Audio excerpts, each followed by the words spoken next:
പെരിന്തൽമണ്ണ നഗരസഭ 5-ാം വാർഡിലെ LDF സ്വതന്ത്ര സ്ഥാനാർത്ഥി മുഹമ്മദ് മൻസൂർ നെച്ചിയിലാണ് ഇന്ന് നമ്മളോടൊപ്പം ഉള്ളത്. അദ്ദേഹത്തെ നമുക്ക് ഈ പ്രോഗ്രാമിലേക്ക് സ്വാഗതം ചെയ്യാം. ഞാൻ മുഹമ്മദ് മൻസൂർ നെച്ചിയിൽ പെരിന്തൽമണ്ണ നഗരസഭ 5-ാം വാർഡിലെ LDF സ്വതന്ത്ര സ്ഥാനാർത്ഥിയായി മത്സരിക്കുകയാണ്. എൻ്റെ ചിഹ്നം കപ്പും ശാസ്ത്രവുമാണ്.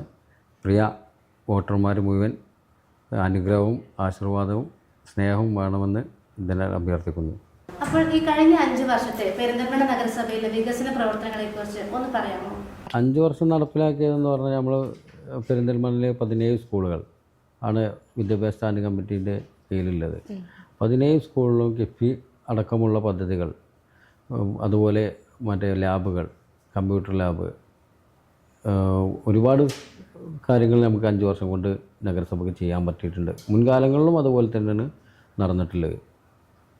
പിന്നെ ഇനിയുള്ള കാലത്ത് ഇതിൻ്റെ തുടർച്ചയായിട്ടില്ലേ സർക്കാർ 10 വർഷമായിട്ടുള്ള ഇടത് സർക്കാരിൻ്റെ എല്ലാ വിദ്യാഭ്യാസ നയമാണ് നടപ്പിലാക്കാൻ ശ്രമിച്ചിട്ടുള്ളത്. അത് നഗരസഭ ഒറ്റക്കെട്ടായിട്ടുണ്ട് എല്ലാ കാര്യങ്ങളും നടപ്പിലാക്കിയിട്ടുണ്ട്.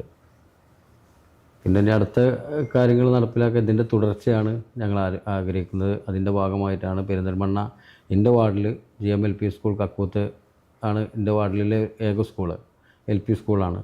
അത് ടൗൺവൽക്കരണത്തിൻ്റെ ഭാഗമായിട്ട് കുറേ വിദ്യാർത്ഥികൾ കൊഴിഞ്ഞു പോക്കുണ്ടായിട്ടും അതിന് വരെ ഇപ്പോൾ നിങ്ങൾക്ക് അവിടെ സ്കൂളിൽ സന്ദർശിച്ചാൽ അറിയാം, 26 ലക്ഷം രൂപയോളം 26,60,000 രൂപയോളം ഈ 5 വർഷ കാലഘട്ടത്തിൽ ആ സ്കൂളിന് മാത്രമായിട്ട് നമുക്ക് ചിലവഴിക്കാൻ കഴിഞ്ഞിട്ടുണ്ട്. SSA ഫണ്ട് ഉപയോഗിച്ച് മറ്റേ ഇപ്പോൾ നിലവിൽ അവിടെ വർക്ക് നടന്നുകൊണ്ടിരിക്കുകയാണ്. വർണ്ണക്കൂടാരത്തിൻ്റെ 3 സ്കൂളുകളിൽ വർണ്ണക്കൂടാരം നടപ്പിലാക്കിയിട്ടുണ്ട്. മുൻകാലത്ത് ഒരു സ്കൂളിലും നടപ്പിലാക്കിയിട്ടുണ്ട്. ഇപ്പോൾ 3 സ്കൂളിൽ 2 സ്കൂളിൻ്റെ ഉദ്ഘാടനം കഴിഞ്ഞു. ഇവിടെ സ്ഥലപരിമിതിൻ്റെ പ്രയാസം കൊണ്ടാണ് കുറച്ച് നീണ്ടുപോകാൻ സാഹചര്യം ഉണ്ടായത്. എങ്കിലും അതിപ്പോൾ ഈ അടുത്ത കാലത്ത് തന്നെ അടുത്ത ഭരണസമിതി സ്റ്റാർട്ട് ചെയ്യുന്ന സമയത്ത് തന്നെ അതിൻ്റെ ഉദ്ഘാടനം നടത്താൻ കഴിയും. ഇപ്പോൾ 90% വർക്ക് അവസാനിച്ചിട്ടുണ്ട്.